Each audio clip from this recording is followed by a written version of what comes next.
Mwiriwe neza mumeze gute amakuru yanyu biragenda mu rugo ni amahoro. Nanone ndagarutse ni njye Celine nje kuganira namwe. Nzanye utundi topic twiza tw'urugo twadufasha kubaka urugo rwacu, ingo zacu, abamama, abapapa, tukagira ingo ziryoshye zibereye, ingo zirimo amahoro, zirimo umutekano, zirimo ibyishimo, mbega ingo z'akarorero. Muri make n'abandi bakajya bigira ku ngo zacu. Ni ukuri amakapo acyubaka ingo zabo bakabona yuko hari ibyiza tubarusha, nabo bakagira intego nziza zo gukomeza ingo zabo batureberaho. Burya iyo barimo kubona abakuze barimo gusenya bagira ubwoba bwo kubaka. Ni ukuri ntabwo ari byiza ko twabatera ubwoba kandi nabo bifuza kugera ku byo twagezeho. Ni byinshi byiza biryoshye ni ukuri tugeraho, rero niyo mpamvu nabo aribyo njyewe nifuza ko twabafasha, twabereka, mbega muri make bakaryoherwa nabo n'ubuzima bwo gushaka, bwo kubaka urugo. Umukobwa akaryoherwa n'umugabo we, umugabo akaryoherwa n'umugore we.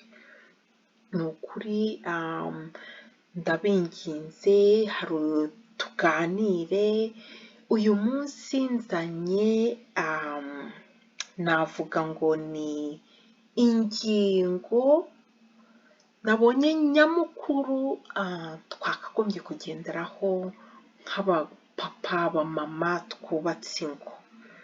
Ntabwo ndi mukuru cyane mu kubaka ingo, maze imyaka 10 nubatse, ariko mu myaka 10 nubatse hari byinshi byiza maze kubona mu ngo, mu rugo rwanjye. Nibyo nanjye nifuza ko twasangira. Izo pillars, izo ngingo 6 nabonye twaganiraho. Iya mbere ni uko twashyira Imana mu rugo rwacu. Iya kabiri tukamenya kwiga gukemura amakimbirane twagiranye. Iya gatatu communication, kuganira, kubahana, kubwizanya ukuri, kubwirana byose. Iya kane kumenya uko twitwara mu gitanda. Mu gitanda hariya hantu ni aho kubahwa, ni aho kwiga neza binonosoye. Iya gatanu kumenya gucunga imitungo yacu, amafaranga yacu, amafaranga umugore akorera, amafaranga umugabo akorera, tukamenya kuyashyira hamwe akabyara ikintu cy'ingenzi, ikintu cy'agaciro. Icya gatandatu ntabwo ari zo zonyine, hari n'izindi nzagenda mbabwira mu minsi iri imbere.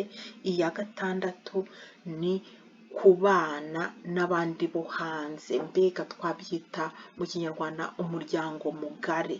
Kubana n'abo hanze tukabana neza, batatwinjirira mu buzima natwe tutinjira mu buzima bwabo, mbega hagati yacu nabo tuba abantu bo guhana ibitekerezo, apana kuza kudushyira ku opposite, contraire n'ibyo twebwe twifuza mu rugo rwacu. Izo ngingo rero ngiye gusigura imwe kuri imwe, ngiye kuzisobanura imwe kuri imwe. Muraza kunyihanganira niba hari aho ndi bube nabikoze nabi, ariko nyine muzankosora, muzambwira, sibyo se? Yego. Ingingo ya mbere navuze Imana mu rugo rwacu, Imana mu rugo rwawe, Imana mu rugo rwa naka na runaka. Ni ukuri burya Imana irema Adamu na Eva yari yabonye ko bibereye. niyo mpamvu yanditse ngo yabonye ko bitabereye ko umuntu aba wenyine. Burya iyo uri wenyine hari ibintu byinshi byinshi utabasha kwimarira. Uzarebe iyo ukiri umusore uba ukora ibintu bidafututse, aho uryama, imyambaro yawe. Iyo uri umukobwa ubona hari icyo ubuze, hari uwo wifuza kuba wafasha kugira ngo agere mbega kuri elegant, abe nyine elegant, umugabo nyine usa neza, wambaye neza, mbega ufite icyitegererezo, uvuga uti wawe, ati nanjye mfite umugore unyitaho, mbega akamenya yuko waramutse uri amahoro. Burya Imana niyo mpamvu yabikoze, kandi tukajya twibuka gusenga, twiragiza Imana, tuyereka abagabo bacu, tuyereka abagore bacu, sibyo se? Aho ngaho Imana na Mwuka Wera n'Umwana wa Yesu Kristo bazaba hariya mu rugo rwacu. Kandi nushyira Imana mu rugo rwawe, uzayishyire mu cyumba, uzayishyire muri bathroom,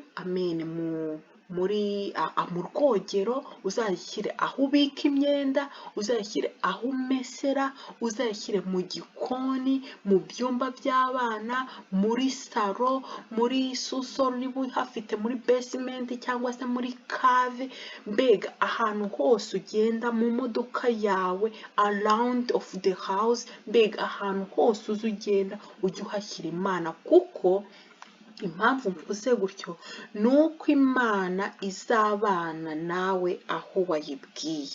Imana yo mu ijuru ishaka uyibutse, nk'uko nawe ushaka umuntu kwibutsa iki n'iki. So nuyibutsa izaba hariya ku bwawe, izaba hariya ku byiza byawe, izaba hariya ku mugabo wawe. Ujye umuragiza Imana nasohoka mu rugo, mugabo uragize Imana umugore wawe nasohoka mu rugo, mbega musabane, mufatane urunana, mufatane ukuboko mu Mana. Ibyo byose Imana izabafashamo. Icya kabiri navuga ni amakimbirane. Ni ukuri abubatse tugirana amakimbirane cyane, tuzana udukosa n'agakosa n'aho bitari biri. Usanga niba umugabo ashaka kugura ikibanza, umugabo ashaka kugura inzu, umugabo ashaka kugura imodoka, umugabo ashaka gushyira mani kuri banki, rero umudamu we akumva ibyo bintu birahanitse. Wenda bashobora kumvikana ku by'inzu, ku by'imodoka, ariko gushyira amafaranga kuri banki, umugore abona nta gitanda cyiza dufite, nta mashuka meza dufite, ibirahure byaramenetse byarashize, amasahani, ibiyiko, abashyitsi bazaza nzabicaza. Urumva papa wowe w'urugo, uzabanza umufashe umugore wawe mukemure ako kantu, ariko mwese mubanze mubyiganeho, murebe ko ibyo bintu bikenewe.